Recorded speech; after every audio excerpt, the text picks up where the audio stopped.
So over the weekend, the Islamic Republic of Iran essentially entered a war directly with the state of Israel. There's no other way to put that. When you fire 170 drones, 30 cruise missiles, and 120 ballistic missiles at another sovereign nation, you are now in a state of war. Now, this has been a long time coming. The fact is that the Islamic Republic of Iran has been using all of its proxy terror groups to attack Israel repeatedly for literally decades at this point, from Hezbollah in the north of Israel to Hamas in the south of Israel to now the Houthis in Yemen. They've been using all of their proxy groups because they do not want Israel to take direct action against the Iranian regime itself. They also understand over in Iran that the rest of the world is not interested in an Israel-Iran direct war. And herein lies the conundrum for the state of Israel, because after you are attacked with 170 drones, 30 cruise missiles, and 120 ballistic missiles, typically you are going to respond in kind to the country that just attacked you this way. We'll get to Israel's response in just a second. First, the actual news was that on Saturday night in Israel, suddenly people started waking up 1 o'clock, 2 o'clock in the morning to the sounds of cruise missiles and ballistic missiles being shot down. The video is absolutely astonishing. It was Israeli weaponry, by the way, that was actually taking down missiles that had been fired near the Dome of the Rock. If it were not for Israel's defensive capacity, many holy sites in Islam would have been destroyed because, again, the only defender of Christianity, Judaism, and Islam in the Middle East would actually be the state of Israel. Here is some of the dramatic footage as literally hundreds of drones and cruise missiles and ballistic missiles were shot over the state of Israel on Saturday night. It's about 1:45 a.m. Saturday night in Jerusalem. It's a little different. It's hard for me to assess. There's the sirens now. Guys, are we on air? You can see the incoming and those are the cruise missiles Nick Robertson, you are on air. And ballistic missiles being shot down by Israel's anti-weaponry. This is directly over the Dome of the Rock. That's the Temple Mount, the holiest site in Judaism, the third holiest site in Islam. Again, this is directly over Israel's capital city in Jerusalem. So dramatic footage. In Ashkelon, Israel, which is near the south of Israel, looks like a fireworks show, as Iranian drones are shot down over the state of Israel. Ashkelon is a major city in Israel's south on the coast. And this sort of footage is shocking. Israel's success rate here was even more shocking. So in what can only be described as a technological miracle, and if you're a religious person, obviously, when you see the miraculous in real life, you attribute that to the hand of God as well as to the hand of technology. But it can only be described as miraculous that 99% of all ordnance emanating from Iran here was shot down by the Israelis and the UK and the United States. Here's Clarissa Ward of CNN explaining just how successful the defensive measures were put forward by the state of Israel as well as Jordanian forces. Jordan's revealed preference, by the way, is now for the state of Israel. Revealed preference is when you say that you're for a thing, but what you're actually for is another thing. Jordan has been proclaiming that it's very, very much pro-Hamas and the Palestinians. And then when it comes down to it, they really, really don't like Iran at all. And so they're shooting down incoming ordnance over Jordan, the United States, the UK, even France got involved in shooting down much of this material in an attempt to avoid an escalatory war in the region. Here's Clarissa Ward explaining the success rate. President Biden has urged Israel not to escalate further, but one Israeli official telling CNN that they will respond. It's simply a matter of the scale and scope of what that response will be. This after, as you mentioned, 300 cruise missiles, ballistic missiles, drones fired towards Israel last night, 99% of them intercepted. But tellingly, the IDF has said that a number, they won't give the specific number, of ballistic missiles did make impact at the Nevatim Air Force Base in southern Israel. That is where those F-35 fighter jets are based. Okay, it did very minor damage at the Air Force Base in the south of Israel. Not enough damage to actually stop that base from working. It did no damage to Israel's F-35 fleet. Again, this was not just an Israeli effort. The United States, Britain, Jordan, and France all helped to intercept the massive barrage of drones that Iran fired at Israel overnight on Saturday, according to the Times of Israel. The United States and Israel, of course, had been bracing for an attack for days after Iran said that it would retaliate for a suspected Israeli strike this month on what Tehran claims was a consular building in Syria, killing 12 people, including the 2 senior Iranian generals in the Revolutionary Guard's elite Quds force. According to the Pentagon, the United States forces intercepted dozens of missiles and drones launched from Iran, Iraq, Syria, and Yemen that were headed toward Israel. Again, this is a testament to the technological superiority of Israel and its allies here. Israel has a wide variety of defensive measures that it took against these particular incoming missiles and drones. Most of it was actually shot down before it ever reached the state of Israel. Israel has what's called the Arrow 3, which intercepts ballistic missiles and handles longer range and higher altitude interceptions, including exo-atmospheric. In fact, there was some film that was pretty astonishing of Israel using what looks like essentially Reagan-esque Star Wars to shoot down a missile in the higher atmosphere. They have the Arrow 2, which is for endo and exo-atmospheric interception capabilities. They have David Sling, which is for surface-to-surface missiles. And then, of course, Iron Dome, which is for short-range rockets. We'll get to more on this in a moment. First, using the internet without ExpressVPN, it's like walking your dog in public without securing the dog on a leash. Most of the time, probably fine. Then one time the dog runs into the street, God forbid. Well, it's better to be careful, especially when we're talking about something as simple as using ExpressVPN. Every time you connect to an unencrypted network in cafes, hotels, or airports, your online data is not secure. Any hacker on that same network can gain access to and steal your personal data. What I love about ExpressVPN is how they create a secure encrypted tunnel between your device and the internet to keep your data secure. It also has a built-in password manager to ensure protection goes beyond passwords. You can safely store notes, passwords, and credit card information.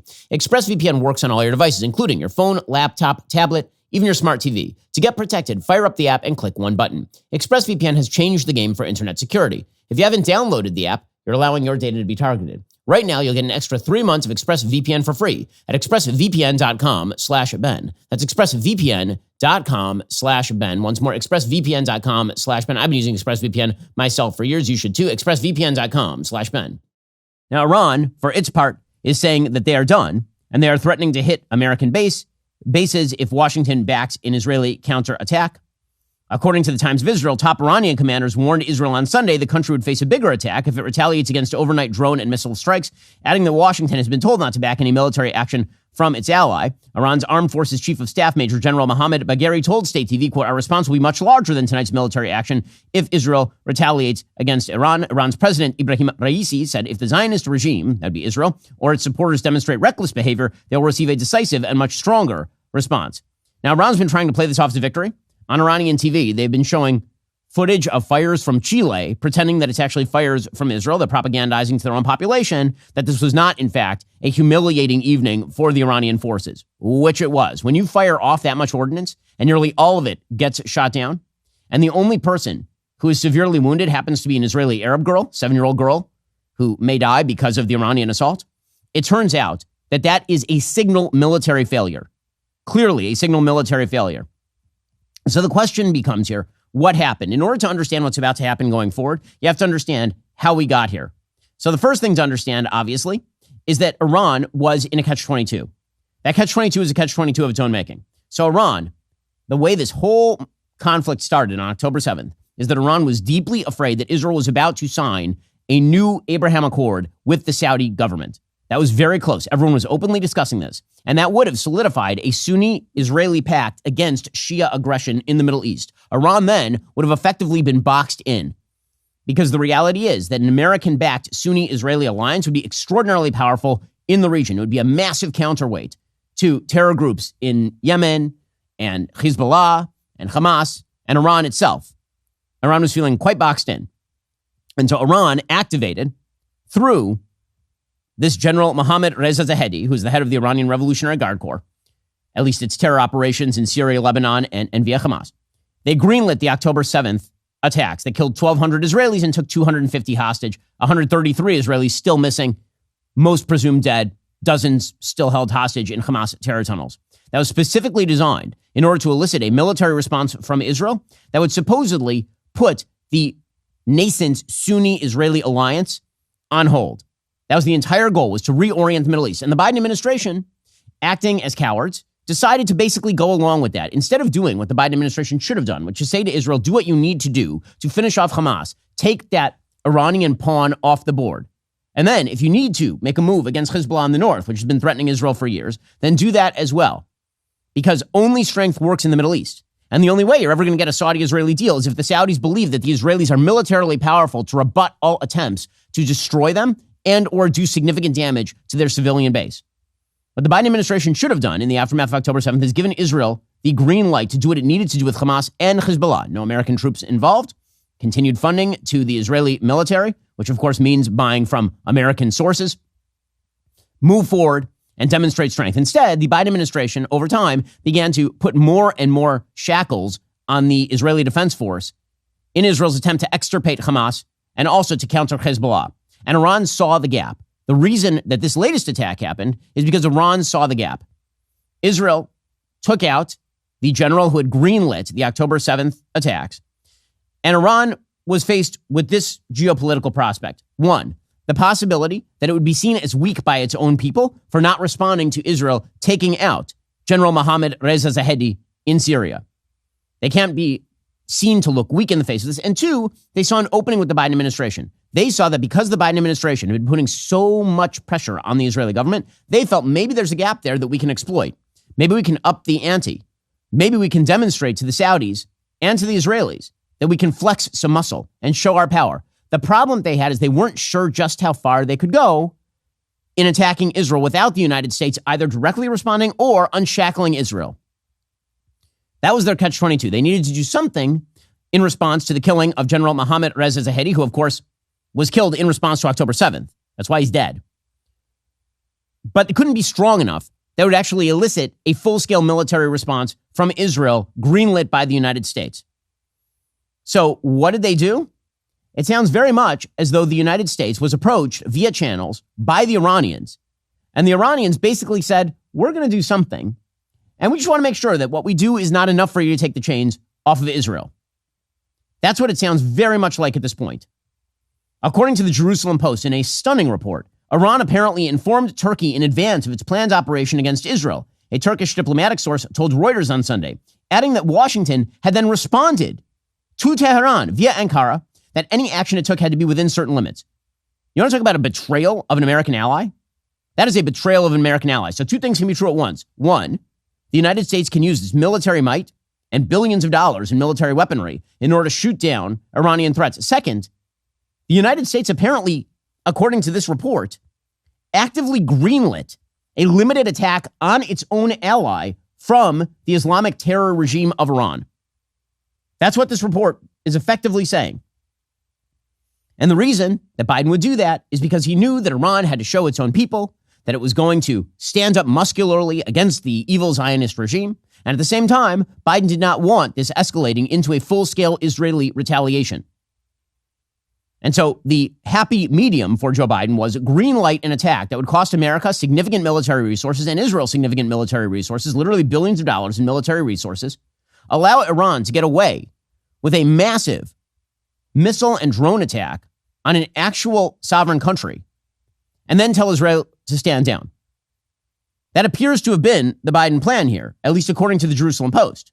We'll get to more on this in just one moment. First, I need to talk to you about something terrible, something absolutely terrible. I, of course, am speaking about asparagus, but that's okay. I don't need asparagus. I make up for my vegetable deficiencies by taking Balance of Nature fruits and veggies. Balance of Nature fruits and veggies are the most convenient way to ensure you get your daily intake of fruits and veggies. Balance of Nature uses an advanced cold vacuum process that encapsulates fruits and vegetables into whole food supplements without sacrificing those natural antioxidants. The capsules are completely void of additives, fillers, extracts, synthetics, pesticides, or added sugar. The only thing in Balance of Nature's fruits and veggies capsules are, the fruits and the veggies. You need nutrients to function at your best every single day. Balance of Nature helps to do just that. Like right now, I'm on the road. Normally, I might get sick, but I've been taking Balance of Nature, so I feel pretty good. Go to balanceofnature.com, use promo code Shapiro to get 35% off your first set of fruits and veggies and an additional $10 off every additional set you buy. That's balanceofnature.com, promo code Shapiro. Go check them out right now. If you, like me, are having a hard time getting to that daily quotient of fruits and veggies, you need to check out Balance of Nature right now. That's balanceofnature.com, promo code Shapiro.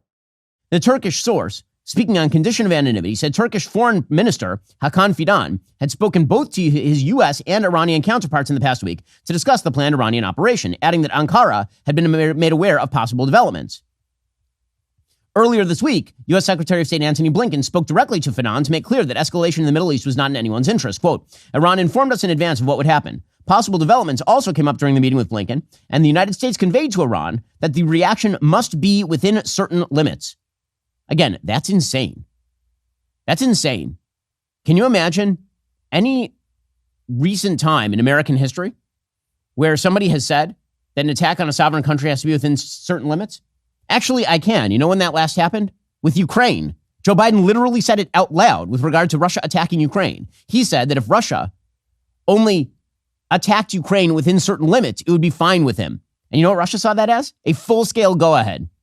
Iran, in this particular case, did not see it as a full-scale go-ahead, mainly because, in this particular case, Israel is not the inferior military power. Israel actually does have the aerial power to wreck Iran's oil refineries as well as its atomic facilities. So that'll be the question as to what comes next here. But it appears that the Biden administration effectively brokered this attack, which of course makes sense. Joe Biden is now playing both sides of the aisle, apparently. So just a quick reminder about Joe Biden. And again, this is the only way this makes any sense, because I just want to show you the map. Okay, here is the map of the attack that happened on Saturday night. Hey, take a look at this map. And again, this is a signal. It's signal evidence of the efficacy of Israeli defense mechanisms and the amazing power of the American military, as well as our allies in the UK and France. The United States can project power to such an extent that it can shoot down missiles and drones in an area 8,000 miles away. In any case, take a look at this map. This map shows the distances to Israel from various sites from which ordnance was fired. As you can see, the ordnance was fired directly from Iran. It had to cross airspace in Iraq, Syria, Saudi Arabia, and Jordan. It was also fired from Yemen toward Israel, the Houthis. Okay, what you will notice is that there was no massive attack from Hezbollah in the north. Why does that make a difference? If you are Iran and you are firing directly at Israel, this is a massive lead time. The fastest ballistic missile technology that you have might be 2,000 miles an hour. Okay, which means that if you're 1,000 miles away in Iran, that's still a half-hour warning time. There's literally no warning time for a rocket fired from southern Lebanon into Israel. So, if Iran had wanted to create a mass casualty attack in Israel, a mass casualty attack that would have forced Israel to not only respond directly to Hezbollah and take it off the board, but also to respond directly to Iran, it would have activated Hezbollah. It would not have fired directly from Iran. And you can see it directly from the map. The vast majority, virtually all of the ordnance that was fired was from Iran. There was some that was fired from Yemen, which again is very far away. But very little was fired from Iran's number one proxy in the region, which is Hezbollah, not Hamas. And so why would that happen? Because again, if they were coordinating with the United States to allow a limited attack on Israel to save face, that would make sense. Now, again, that does not mean that Iran wouldn't have been happy if they had killed more Jews. They certainly would have been happy if they had killed more Jews and demonstrated more technological capacity. It is, in fact, a humiliation for Iran to have all of its ordnance knocked down, as much as they are playing up the fact that it appeared in the sky over Israel. But what Joe Biden is mainly focused on right now is no conflict in the Middle East, even if that means greenlighting attack on American allies. So just a flashback to 2020. Joe Biden said that Donald Trump would get America into war with Iran. Now the United States is actually having to use its material to shoot down actual ordnance from Iran. That is because Joe Biden is a weakling. It is because his foreign policy on the Middle East is idiotic. The only thing that works in the Middle East is a perception of actual force. You know what would have happened if Donald Trump had been president and Iran had approached and said, by the way, we want to issue a limited attack on your ally, Israel. So what will you greenlight? You know what Donald Trump would have said? He would have said, what I'll greenlight is I will kick your ass if you do that. That's what Donald Trump would have said. He certainly would not have tacitly, according to the Jerusalem Post and multiple other reports, winked and nodded at a 170 drone attack on a sovereign nation, including another, again, 120 ballistic missiles and some 30 to 60 cruise missiles. But here is Joe Biden suggesting that Trump was going to get us into war in the Middle East. Again, it's Joe Biden who's doing it. A president who says he wants to end endless wars in the Middle East is bringing us dangerously close to starting a brand new one. Donald Trump, short-sighted America First dogmatism has come home to roost. President Trump has no strategy here, it seems to me. He has no end game. And here's the hardest truth of all. His constant mistakes and poor decision-making have left us, the United States, with a severely limited slate of options. We are alone now. We're alone and we'll have to bear the cost of Donald Trump's folly. He should stop tweeting. What a joke he is. So he doesn't box us in with these threats that such that only options left for Iran are increasingly damaging strikes and counterstrikes. Okay, that is literally what Joe Biden has done. Joe Biden has done all of those things because he is a weakling on foreign policy. And when it comes to foreign policy is a fifth grade schoolyard. And whoever's the biggest bully on the block gets to call the rules. Trump knew that. Joe Biden is a weakling, and so he doesn't. It was just last week, in fact, that Joe Biden said don't to Iran. He keeps saying don't to people, and then they just do. You may have noticed that. Here was Joe Biden late last week. Mr. President, message to Iran in this moment? Don't. Okay, he can keep saying don't. He also had suggested don't to Hezbollah attacking Israel. Hezbollah has been continuously firing rockets into Israel, which means 60,000 Israelis are not living in their homes in northern Israel. Meanwhile, the Biden administration, which is a continuation of Obama, this is Obama Part 3, Ben Rhoades, the idiot foreign policy advisor to Barack Obama, whose foreign policy experience involved sitting and writing crap short stories in an apartment in Brooklyn. Ben Rhoades was effectively defending Iran over the weekend. Whether this is part of a multi-pronged attack that's really focused at trying to hit Israel and try to potentially take Israeli life, potentially hit Israeli military targets, or whether it's a kind of more symbolic effort to scare Israel or to just demonstrate that they're doing something in response. I think, as has been discussed here, the Iranians feel a need to respond. They believe their sovereign territory was hit. That embassy in Syria, to them, and that is sovereign Iranian territory, and so they want to attack in some way sovereign Israeli territory. The question is whether they are really aiming to escalate in a big way using multiple capabilities, or whether they're engaged in some kind of symbolic exercise. Well, so there's Ben Rhoades saying, well, Iran was justified. They did have their guy literally organized the October 7th attack and greenlit it. That's why he was killed. The Ben Rhoades and the Obama administration. We'll get to more on this in just a moment. First, finding that perfect sleep aid can feel like uncovering a hidden treasure. Whether you're struggling with occasional insomnia or battling chronic sleep disturbances, the right sleep aid can make all the difference in the world, which is why you need to check out Beam's Dream Powder.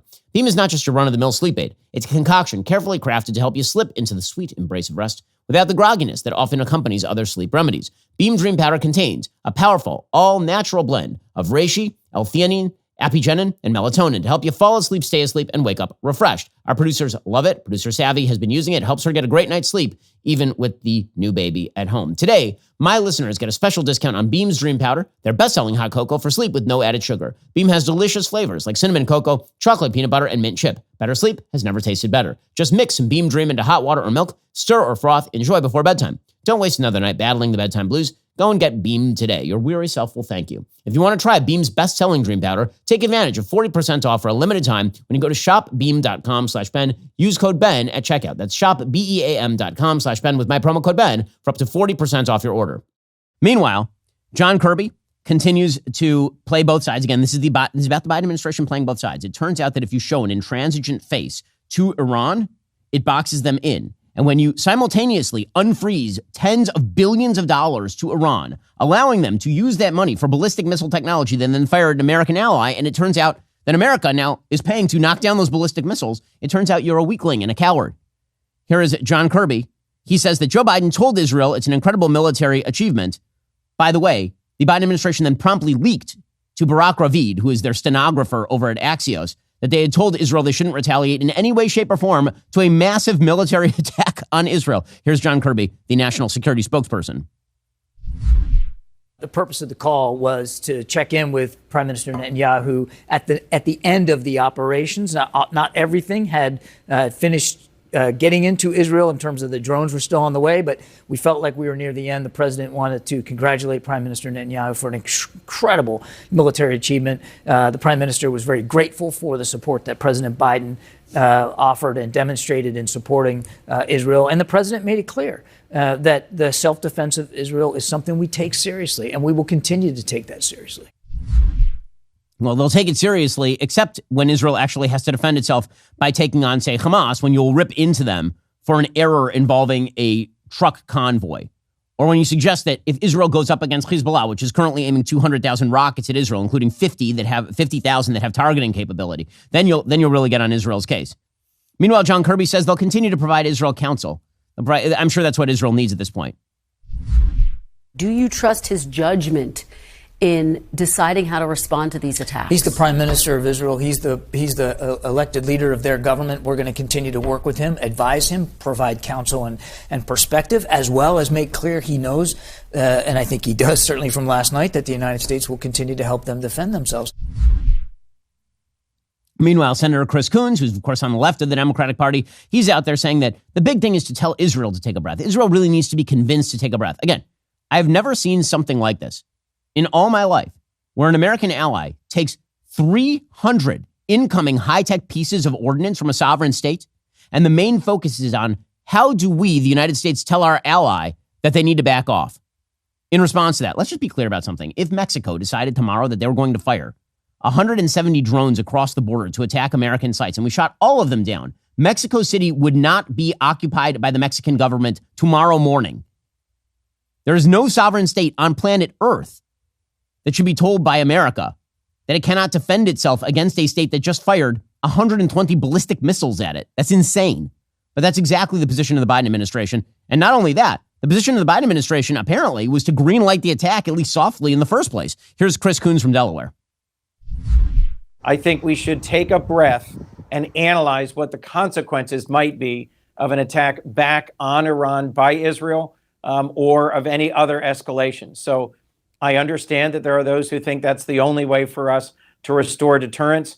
I think the most important deterrent action that Congress can take, and this is what former Secretary Mike Pompeo is calling for, this is what Republican leader Mitch McConnell is calling for, is for Speaker Johnson to not take days or weeks to try and come up with some other package, but to pass the supplemental tomorrow.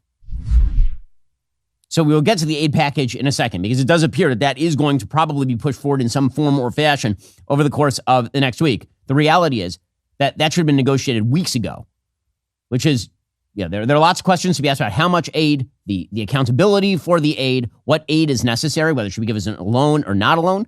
But the reality is that the complete dysfunction of Congress has, in fact, been a problem. However, the point here with the Biden administration is that the real reason they're doing all of this is because they're afraid of losing the election in 2024. There are two things that they are aiming for in terms of their foreign policy. One is please the disgusting pro-Hamas contingent in Dearborn, Michigan. And that is a very real contingent. And the second is that they want to avoid a broader war. But they think that the way to avoid a broader war is to force America's allies into conciliation as opposed to intimidating America's enemies into obeisance. Those are the two possibilities. Trump always opted for number two, which is if you screw with the United States or our allies, then we will intimidate you. We will stop you. And you know what? It made for a pretty damn safe world under Donald Trump. Joe Biden's idea has been feed the alligator and maybe it will be nice to you eventually. You know who understands this better than anybody, shockingly, is John Fetterman. Here is John Fetterman over the weekend, the senator from Pennsylvania, who says it's astonishing that the United States is not standing more firmly with Israel. I think it really demonstrates how it's astonishing that we are not standing firmly with Israel, and there should never be any kinds of conditions on all of that. When a nation can launch hundreds of drones towards Israel, and I'm not going to be talking about conditions ever. And second, I think that also was Iran had to have some fireworks after Israel smoked that Iranian general. And I'm here for that. And I think it's just a matter of theater, part of it as well, too. And finally, it demonstrates how unstable things are and why we need to lean in and stand with Israel. Man, John Fetterman. Wow. I've never been more shocked by a politician in my life than the senator from Pennsylvania. We'll get back to this in a moment. First, if you're a hard-working entrepreneur, you're trying to build that empire from the ground up, you know how valuable your time is. Trust me, I get it. You don't have the time to manage every aspect of your business. Let me tell you about an aspect of your business that's going to take up a lot of your time. That would be HR, unless you get Bambi. With Bambi, you're not just getting an HR manager, you're getting a dedicated partner who's available by phone, email, and real-time chat. They'll handle crucial tasks like employee onboarding, terminations, and performance reviews. With Bambi's HR autopilot feature, you can streamline essential HR practices like employee training and feedback procedures, freeing up your time for what really matters to your business. All of Bambi's HR managers are based in the United States and can support the nuances across all 50 states. HR managers can easily cost $80,000 annually, but Bambi starts just $99 monthly. So if you're ready to unleash your business's full potential, don't wait another minute. Call Bambi HR today. Schedule your free consultation by visiting Bambi.com right now. Type Ben Shapiro under podcast when you sign up. Spelled BAMBEE.com. Bambi.com. Type in Ben Shapiro to get started. HR can up your time and money Yeah, that's why you should check out Bambi. Go check them out right now, Bambi.com. And meanwhile, Donald Trump was speaking out over the weekend as well. He put out a statement on Truth Social, correctly saying that this never would have happened if he were president, which of course is true. And then he pointed out that Joe Biden is in fact showing tremendous weakness. Here he was at a rally in Pennsylvania. Before going any further, I want to say God bless the people of Israel. They're under attack right now. That's because we show great weakness. This would not happen. The weakness that we've shown is unbelievable, and it would not have happened if we were in office. You know that. They know that. Everybody knows that. He is obviously exactly correct about this. Senator Marco Rubio, he points out that Joe Biden leaked his conversation with Benjamin Netanyahu to the press, in which he told Netanyahu to stand down and back away. He says the only reason to do that is please your pro-Hamas base. There is a second reason, which is to signal to Iran that the United States is holding Israel's chain. Here is Marco Rubio. I think we go from that to the other extreme, which is Joe Biden telling Netanyahu, take the win, don't do anything. And then his people leaking it to the media, leaking it to the press. And what it sets up is they know that Israel's going to respond. They know this for a fact. So why would the White House leak it? There's only one reason they leaked that. And that is that so when Israel does respond, the White House can say, we told them not to do it, and at least somehow, in some way, appease these so-called peace activists, by the way, these ceasefire now people who were out yesterday cheering the launch of hundreds of rockets and drones and missiles against Israel. People that are out there cheering military attacks of this scale and scope are not peace activists. These are anti-Semites, anti-Israel, pro-terrorist elements out there. Rubio, of course, is exactly right about all of this. Okay, so where does this leave Israel right now? So Israel has suggested that they're going to exact a price when the time is right. So first of all, a few things to understand about Israel's response here. What is amazing is that the media and the Biden administration have been so focused on painting the Prime Minister of Israel, Benjamin Netanyahu, as some sort of wild-eyed extremist desperate for conflict that they are completely misreading the room. Netanyahu, according to virtually every Israeli, right, left, and center, is at best an incrementalist. The big rap on Bibi is that Bibi didn't do enough to stop Hezbollah from gaining 200,000 missiles. The big rap on Bibi is that Bibi did not do enough to hamper the rise of Hamas. The big rap on Bibi is that he's been talking about taking out the Iranian nuclear facilities for legitimately decades and has not done it. The rap on Bibi, in other words, is that he moves too slow and he is too incremental. And yet the United States and the media keep saying, well, I hope Israel has restraint because that wild-eyed crazy person, Bibi Netanyahu, is going to get Israel into a regional war. Okay, that's not true. That is certainly not, Piers Morgan suggested. He says, Israel must show restraint. I fear Netanyahu won't. I have a question. Why? What sort of restraint? Exactly. I mean, Israel does have nuclear weapons. They're not going to nuke Tehran. Israel does have the military capacity to seriously degrade Iranian nuclear capacity itself. The oil refineries over in Iran, unlikely they do that as well. Again, this kind of bizarre notion that you call for restraint on the state that was just attacked by an Islamic terror state is totally insane to me and immoral at a deep root level. So Naftali Bennett, who's the former prime minister of Israel, he put out a tweet thread explaining what he thinks is the situation. Here's what he said. He said, contrary to what pundits are saying, this wasn't designed merely as bells and whistles with no damage. When you shoot 350 flying objects timed to hit Israel at the same moment, when you use three fundamentally different weapon types, cruise missiles, ballistic missiles, and UAVs, you are looking to penetrate Israel's defenses and kill Israelis.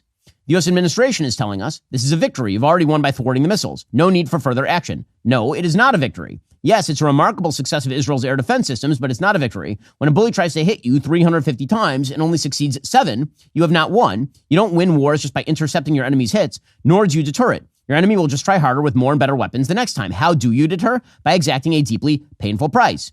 Third, it is incorrect to say nobody got hurt. There's a 7-year-old Israeli Arab girl called Amina El-Hassouni fighting for her life. That is who Khamenei hit. The Islamic Republic of Iran made a big mistake. For the past 30 years, it's been wreaking havoc on the region through its proxies, a terror octopus whose head is in Tehran. Its tentacles are in Lebanon, Yemen, Iraq, Syria, and Gaza. How convenient. The mullahs sent to others to conduct horrendous terror attacks and die for them, other people's blood. Israel's strategic mistake for the past 30 years was to play along this strategy. We always fought the octopus's arms, but hardly ever exacted a price from the Iranian head. This should change now. Hezbollah or Hamas shoots a rocket at Israel. Tehran should pay the price. The enemy is the Iranian regime, not the wonderful Iranian people.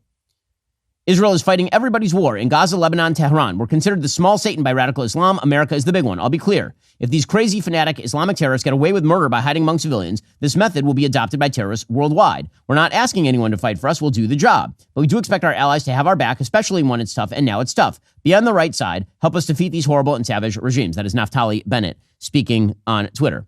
Okay, so in just 1 second, we'll get to the actual options that Israel has on the table. First, it's been 2 years of fighting the left and building the future with great products. We are only getting better. Let me show you. This right here, the Jeremy's second generation razors. They are here. Same mission, better razors. You'll immediately notice the totally reconstructed ergonomic handle for superior durability and improved coated stainless steel blades that last longer. Plus, enjoy more flexibility for a close shave without nicks or cuts. For those who meticulously craft their masculine look, introducing Jeremy's new Precision 5 razor, completely transformed with a precision trimmer, enhanced with comfort, thanks to the improved lubrication strip. Experience an exceptionally smooth and close shave with added durability to withstand those accidental drops. And if shaving feels like a chore, meet the brand new Sprint 3 with open blade geometry for a swift, clean shave, allowing you to get back to your manly pursuits in no time. The razors are not made in China. They are made right. Progress that is not progressive. Head on over to jeremysrazors.com and upgrade to your new second generation razor today. Okay, meanwhile, so what exactly will Israel do right here? Well, Benny Gantz, who is the minister who is largely perceived as the most popular person in Israel right now. If an Israeli election were held today, he'd probably be the prime minister. He's a member of Israel's war cabinet. He put out a statement suggesting that Israel would not, in fact, respond directly to Iran immediately. He said, facing Iran, we will build a regional coalition and may Iran pay the price in a manner and time that is correct for us. He called the results over the weekend a strategic achievement which Israel must leverage for its national security.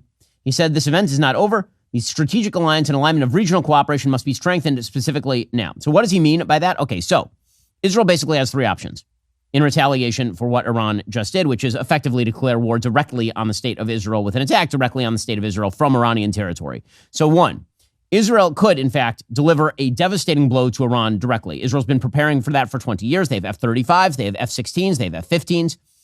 Israel could theoretically fire missiles directly at Iran. Israel could target the oil refineries, devastating Iran's economy. Israel could do serious damage to the Natanz nuclear base over in Iran. Even if Israel did not have the bunker busters necessary to completely destroy those nuclear facilities, Israel could do enough damage to the surrounding areas that the nuclear facilities would not be reachable or usable for the foreseeable future. Israel could do all of that. That's option number one. Option number two is that Israel could turn north and strike the actual most serious military threat it currently faces, which is Hezbollah. Hamas is no longer the chief military offensive threat that Israel faces. Hezbollah is, as I mentioned 1,000 times on the show already, Hezbollah, which is an Iranian-backed terror group, which has tens of thousands of troops in Israel's north on the southern border of Lebanon, has some 200,000 rockets pointed at Israel. 50,000 of those have smart technology capable of hitting serious targets in Tel Aviv, in Haifa.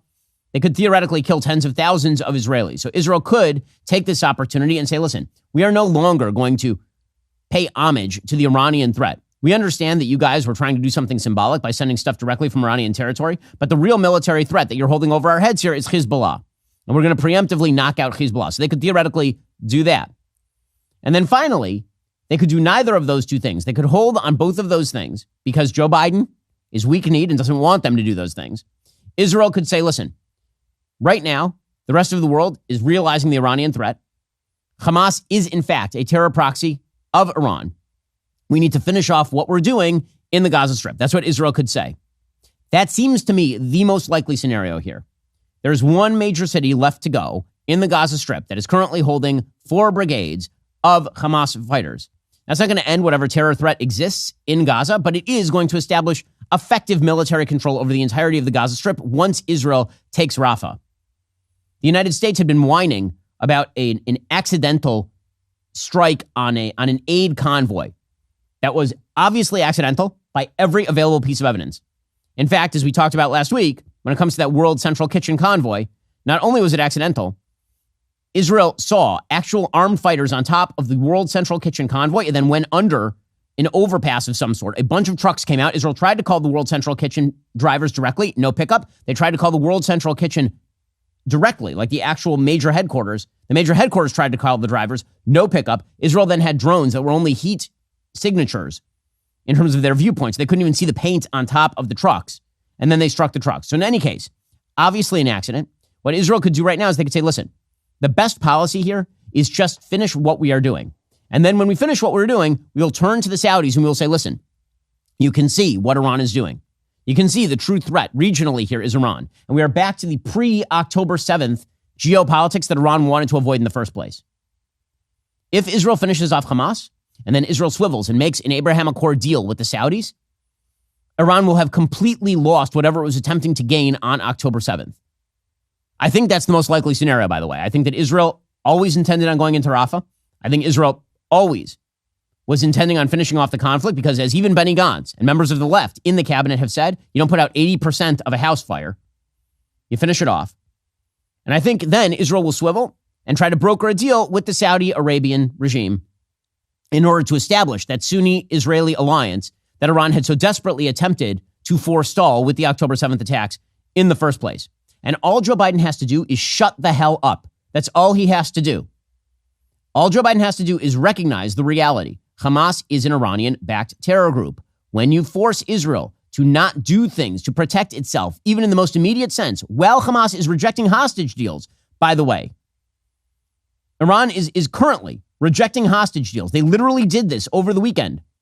On Saturday, they rejected the latest attempt to exchange hundreds of terrorists in favor of hostages, claiming that Israel should completely pull out of the Gaza Strip, which of course is not going to happen. The only further step that Israel could take here, and they should take it right now, while the iron is hot, while the rest of the world sees what Iran is and what its proxies are, Israel should finish off its business in Rafah, finish the war, move to low-level cleanup operations and counterinsurgency operations in the Gaza Strip, and then turn and make a deal with the Saudis to box in the Iranians. I have a feeling that's exactly what Israel is going to do. The reason being, if Israel is unwilling to take a serious swipe at the Iranian regime by completely destroying its oil refineries and its nuclear facilities, if Israel is not willing to do that, a pinpoint hit the camel in the ass attack is not going to serve Israel any purpose. It does nothing. All it does is tick off Joe Biden and the White House. If Israel is unwilling to go to full-scale war with Hezbollah and finish it off right now, because they're afraid that Joe Biden will not provide the support necessary for that militarily, not in terms of direct American strikes, but in terms of the sort of offensive aid necessary for Israel to finish off Hezbollah in the north, then there's no point in doing it. In other words, go big or go home. And the last aspect of go big for Israel is finish off the Gaza Strip, solidify that position militarily, and then turn to the north with presumably some foreign aid. So this, of course, the latest attack on Israel underscores the fact that the United States does, in fact, have a significant geopolitical interest in granting Israel the capacity to militarily defend itself and, yes, to vitiate threats from abroad. That is a good thing for the United States because American allies that are turned weak force the United States to stand in directly. That's actually the history of American foreign policy in the post-World War II era. It turns out that when America's allies are strong and can defend themselves, the United States is less required to do things. When American allies are weak and cannot defend themselves, the United States is forced to provide things like a nuclear umbrella in Europe.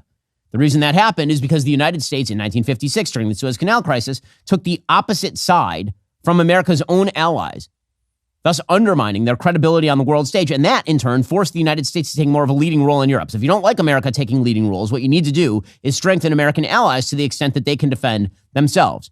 And this, of course, is precisely what various Republicans were saying over the weekend. So, for example, Steve Scalise, who's the House Majority Whip, he put out a tweet suggesting that it was time to pass aid. He said, in light of Iran's unjustified attack on Israel, the House will move from its previously announced legislative schedule next week to instead consider legislation that supports our ally Israel and holds Iran and its terrorist proxies accountable. The House of Representatives stands strongly with Israel. There must be consequences for this unprovoked attack. More details on the legislative items to be considered will be forthcoming. Lindsey Graham is saying the same thing. So the question becomes what exactly that foreign aid looks like. Because obviously, the question about foreign aid at this point is whether it's a giant foreign aid bill that also includes Ukraine, whether it's an Israel standalone bill, or anything else. And that's going to be the calculation for the House this week. Are they looking for Israel for aid alone, or are they looking for aid for Israel with regard to Ukraine? We'll get to more on this in a moment. First, the people of Israel are once again under attack. Over the weekend, the Islamic Republic of Iran launched a wave of suicide drones followed by ballistic and cruise missiles at Israel. The situation in northern Israel has been tense for months. Tens of thousands of people are not living in their homes thanks to Iran-backed Hezbollah terrorists operating out of Lebanon. Now the situation is coming to a head. Israel needs your prayers and your support now more than ever. The entry of Iran into the war is a serious development. It means Israel could be fighting with Hamas terrorists in the south, Iran-backed Hezbollah in the north, and Iran itself, which has military capabilities beyond either Hamas or Hezbollah. The International Fellowship of Christians and Jews has been responding to Israel's emergency needs during the war by supplying protective gear for first responders, emergency supply kits, bomb shelters, reinforced ambulances, and other critical needs in northern Israel. They're on the ground right now preparing to protect civilian populations with mobile bomb shelters, food, and other basic necessities. Please, I urge you, give as generously as you can. Israel needs our help. To give to the International Fellowship of Christians and Jews, visit benforthefellowship.org. Again, that's benforthefellowship.org. God bless and thank you. benforthefellowship.org. According to Politico, Speaker Johnson is vowing to take up aid to Israel following the drone attacks and renewed bipartisan pressure. The question is what he's going to do about Ukraine. In an interview on Fox News' Sunday Morning with Maria Bartiromo, Johnson said he wants to move forward with the Israel aid bills this week. When asked about Ukraine, Johnson did not say when it would be taken up or whether it would in fact be tied to Israel funding. One of the possibilities is a Donald Trump-approved idea that there would in fact be Ukraine funding, but it would be done as a loan. He said that Trump has introduced the loan lease concept, which is a really important one, which I think has a lot of consensus, as well as the other ideas, the Repo Act, which is the seizing of corrupt Russian oligarchs to help pay for this resistance. The drone attacks mark a dramatic escalation, and of course, you have seen a wide variety of Republicans now come out and say that it's unclear exactly what's going to happen. Are they going to bring up the Senate-passed bill to move with expediency? Are they going to bring up an Israel-only aid bill to move forward? Not clear at this point exactly what gets pushed forward at this point. Suffice it to say that if they pass forward even the Senate-passed bill right now, it would pass in the House. It would, in fact, get passed in the House. And we should point out at this point as well that when it comes to the Ukrainian aid, one of the questions that, again, I cannot get an answer to from even people who I generally like in the Republican caucus, when they say that they don't want to give any aid to Ukraine, does that mean that you are okay with Russia just walking into Kyiv? Because that is the predictable result if you give no aid. Again, you want to argue about whether it's a loan or whether it's not a loan, that's fine. You want to argue about the amount, that's fine too. You want to talk about actual anti-corruption facilities? That makes sense as well. But this bizarre notion that it's in the United States' interest to provide so little aid to Ukraine that Russia simply walks into Kyiv and takes the rest of Ukraine, I don't understand that at all. Quizzed about that over the weekend was Senator J.D. Vance. Vance, of course, is one of the more isolationist members of Congress. And he was asked repeatedly by Jake Tapper, are you willing to basically allow Ukraine to just be overrun by Russia? And Vance simply wouldn't answer the question. My solution to the problem is to rebuild our own country. The reason that we're in this position, Jake, is because we're stretched way too thin. We're stretched way too thin. And the number of weapon systems that we need, the Ukraine needs, that Taiwan needs, that Israel needs, and we can't do all of these things at once. So when you're stretched too thin, you've got to focus and you've got to rebuild your own country. Let's take just one of those weapon systems that we're talking about, 155 millimeter artillery shells. The Russians currently have a 5-1 advantage over the Ukrainians. The Israelis will need this stuff. The Taiwanese need this stuff. And of course, America needs this stuff. Can we possibly fight all of those conflicts at once? No, the math just doesn't make sense. Okay, so I'm confused. He's literally arguing that Ukraine is outgunned, so we should cut off aid to Ukraine. Jake Tapper asked him no less than 3 times if he'd be comfortable with Russia taking Ukraine, and he just misdirected the answer. You just swivel. And again, I like J.D. Vance. I've had him on the show before. But when you're talking about foreign aid sufficient to allow our allies to withstand predations from American enemies, and yes, Russia is an enemy of the United States. They do not have America's best interests at heart. They're not an allied nation to the United States in any way, shape, or form. It turns out that is a bad foreign policy. That is very bad. So I think very likely this week, some form of aid gets passed in the aftermath of all of this. I think very likely that Israel goes into Rafah and finishes off what is happening in the Gaza Strip and then swivels and makes a deal with Iran. And you end up with a Trump-like foreign policy promoted in spite of the Biden administration, which has a significantly higher body count than would have been necessary if Joe Biden were not a foreign policy coward. Okay, meanwhile, the Donald Trump trial begins today in New York City on the hush money trial. According to Politico, former President Trump's criminal trial in New York begins on Monday with an immediate and fundamental challenge, selecting a jury that can fairly judge one of the most famous and polarizing figures alive.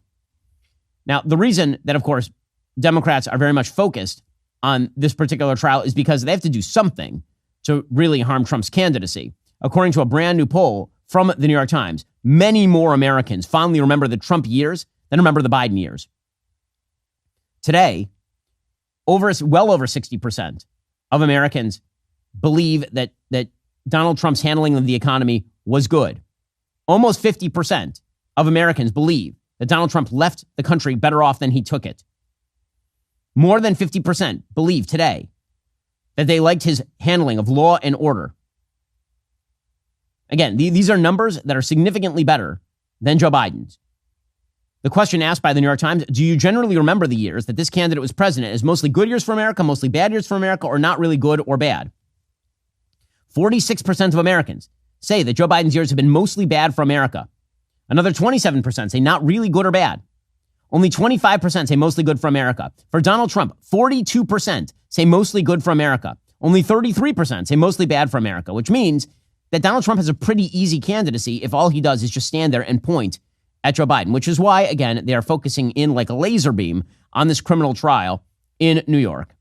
According to the Wall Street Journal, the case of People versus Trump is itself a mixed bag. With the lowest stakes of the 4 prosecutions he faces, Trump would have no mandatory prison time if convicted. Despite the salacious backstory, the case at its core is about documents, whether Trump falsified business and financial records accounting for hush money. The political fallout could theoretically be severe. Some voters show that they would change their votes, but it could also be met with a shrug. And this particular case is incredibly stupid, and it does look as though it is a political prosecution. Of all the cases against Trump, this is the one that most looks like a political prosecution at this point. So media are going to focus a lot on this trial. I'm not sure that is going to work because, again, the world seems to be in flames thanks to Joe Biden's absolutely awful presidency. Okay, in just a moment, we'll be joined by Charlie Spearing. He's the author of Amateur Hour, Kamala Harris in the White House. If you're not a member, become a member. Use code Shapiro. Check out for 2 months free on all annual plans. Click that link in the description and join us.